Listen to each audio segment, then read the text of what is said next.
Ale to jest dobrze, że robi się takie getta na Słowacji? No, toto nebolo vytvorené umelé geto. Ten proces bol postupný a teraz je tam veľký problém.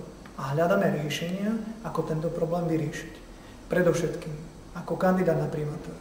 Chcem zrušiť samosprávu, ktorá tam je starostov a poslancov a chcem tam menovať splnomocnenca primátora s odborným tímom, aby sme riadili všetky procesy na tomto úniku 9.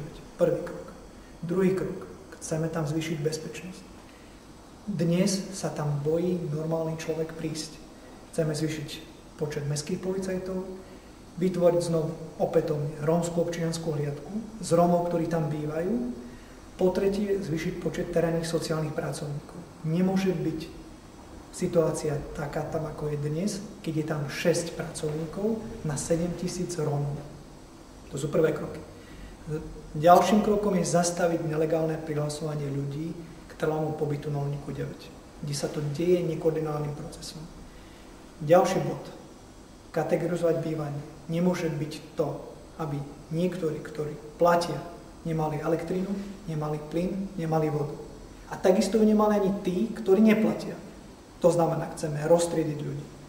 Medzi tých, ktorí platia, tí budú mať všetky služby a medzi tých, ktorí neplatia, tí budú mať minimum. Vtedy tam bude spravodlivosť a vtedy tam bude motivácia.